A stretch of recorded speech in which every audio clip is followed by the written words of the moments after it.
Assalamualaikum warahmatullahi wabarakatuh. Perkenalkan, nama saya Mayunda Eri Puspita.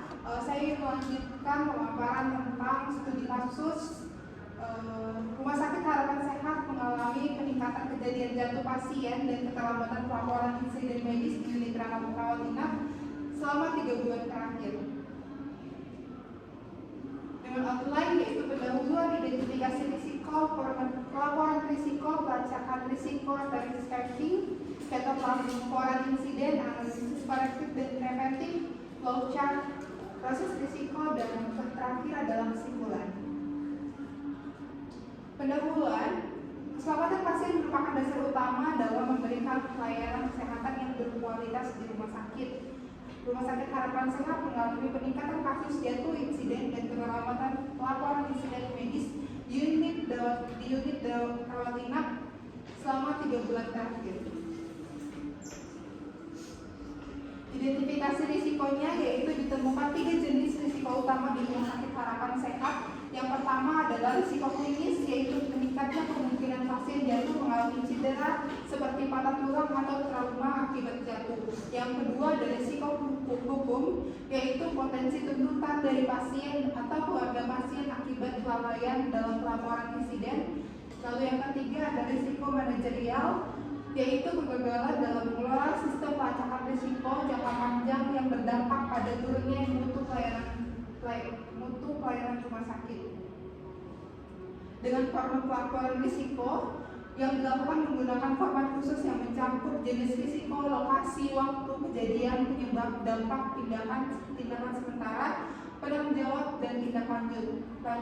Contohnya, untuk kejadian jatuh pasien, laporan mencantumkan tingkat keparahan, ringkasan singkat insiden, serta status tindak lanjut apakah sudah selesai atau masih dalam tahap evaluasi. Dengan pelacakan risikonya, Rumah Sakit Harapan Sehat mengidentifikasi 4 risiko utama, yaitu RR1, peningkatan insiden jatuh pasien karena kurang pengawasan dan lingkungan tidak aman. RR2, keterlambatan pelaporan insiden akibat proses manual yang rumit. RR3, dokumentasi yang tidak lengkap karena tidak ada standar template. RR4, tidak adanya sistem pelacakan risiko yang terintegrasi. Tindakan mitigasi dilakukan menggunakan broad-case analysis, penerapan form digital, pelatihan staf, serta menggunakan register berbasis digital. Adapun contoh pelaporan insidennya yaitu terjadi pada pasien lansia berusia 65 tahun yang jatuh di kamar mandi. Pasien mengalami luka ringan di lutut dan memar di lengan. Analisis menunjukkan penyebab utamanya adalah kondisi ruangan yang kurang aman dan pengawasan staf yang lemah. Tindakan yang dilakukan antara lain memberikan pertolongan pertama, evaluasi dokter, pemberitahuan kepada keluarga, dan pelaporan ke tim mutu.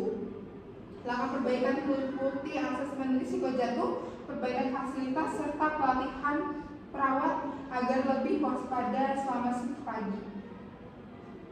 Analisis korektif dan preventifnya meliputi yang pertama ada melakukan analisis akar masalah bersama tim perawat, yang kedua mengimplementasi sistem laporan digital melalui Google Form atau notifikasi WhatsApp, yang ketiga menyelenggarakan pelatihan asesmen risiko jatuh bagi perawat, yang keempat melakukan audit dan evaluasi bulanan dengan target pelaporan tepat waktu lebih dari 95%. Ada yang terakhir ada flowchart proses risikonya. Yang pertama adalah kejadian risiko terjadi, lalu yang kedua ada staf dan atau petugas menemukan insiden, yang ketiga ada isi formulir laporan insiden risiko, verifikasi oleh kepala ruangan atau tim mutu, klarifikasi risiko klinis, klasifikasi risiko klinis atau non klinis, analisis akar masalah dengan Fishbone atau 5Y, penetapan tindakan korektif dan preventif, monitoring dan evaluasi tindak lanjut, laporan manajemen dan komitmen mutu, lalu perbaikan sistem dan pelatihan staf, dan yang terakhir adalah selesai. Kesimpulannya yaitu peningkatan kejadian jatuh pasien di Rumah Sakit Harapan Sehat terjadi karena lemahnya sistem pelaporan, kurangnya pelatihan dan tidak adanya sistem pelacakan risiko yang efektif.